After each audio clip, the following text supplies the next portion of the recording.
Ngayon, trending at viral ngayon sa social media ang di umano'y balitang RevGov, sigaw ng taong bayan at dating Pangulong Rodrigo Duterte payag sa pagdideklara di umano ng revolutionary government. Ito'y ayon kay Attorney Salvador Panelo. Pero bago ang lahat, kung bago ka pa lamang sa aming channel, ay please huwag kalimutang i-like ang video at mag-subscribe at i-click ang notification bell para mas maging updated pa kayo lalo sa lahat pa ng bagong video na i-upload namin. At ito na nga mga kababayan, sa isang pahayag kay former Presidential Legal Counsel Attorney Salvador Panelo, tahasan nitong sinabi na nagkausap sila ni dating Pangulong Rodrigo Duterte patungkol sa revolutionary government na gustong mangyari ni Attorney Panelo ay walang pagdadalawang isip si dating Pangulong Rodrigo Duterte na sumang-ayon sa kanya.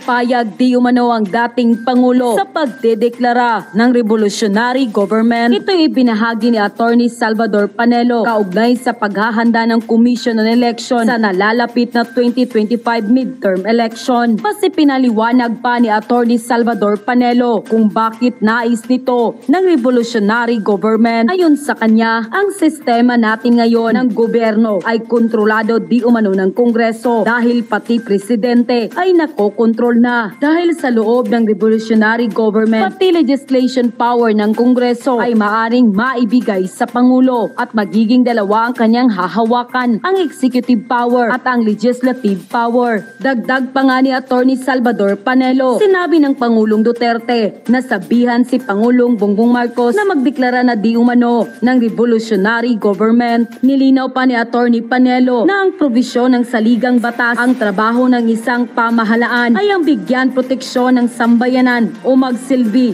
At kung ngayon, sa pagsisilbi mo, sa pagbibigay mo ng proteksyon, ay nakikita mo ang ilang sektor sa lipunan o ilang sangay ng gobyerno na nagiging sagabal doon sa tungkulin na inatang sayo ng gobyerno at ng estado, ay maaaring gumawa ng kaparaanan o pwede kang magdeklara ng batas militar, magdeklara ng revolutionary government. May mga balakid na kailangan nitong wakasan para mas madali nitong mapamunuan ang ating bansa. Lumabas nga ang balitang ito, marami sa ating mga kababayan ang hindi napigilan ng kanilang sarili na magbigay ng kanilang hinaing at komento sa mundo ng social media. At ayon pa sa kanila, President Marcos Jr., magdeklara ka na ng revolutionary government para mawalis na yung kongreso na yan. Diyan sila nagkakapera sa kongreso na yan. RevGov, yan ay yata ang solusyon para itigil ang ambisyon ni Tamba na maging Prime Minister ng bansa. Hindi naman ang kapakanan ng taong bayan ang kanilang totoong layunin, kundi ang pansariling interes lamang. Nakakalungkot naman, pati Pangulo, nawawala ng kapangyarihan na panguluhan ng bansa. Nasaan na ang pangako na pagkakaisa para umunlad ang bayan? Kaya wala tayong pag-asenso dahil patuloy pa rin ang ligasiya ng mga pinunong self-centered at mga gahaman sa kapangyarihan.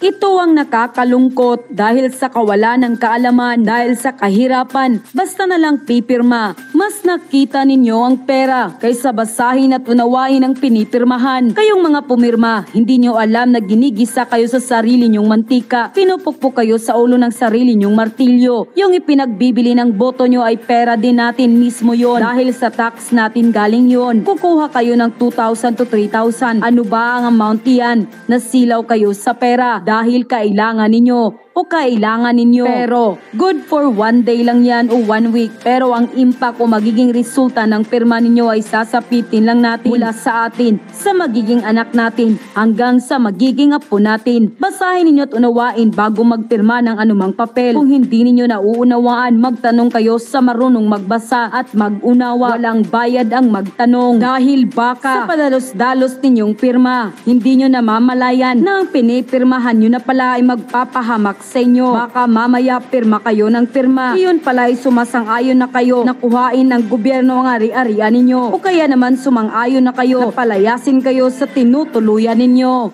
Payag kami na maging revolutionary government kung ito ay makakabuti sa bansa. Dahil sa kasakiman na namumuno ng Congress, dapat mamadali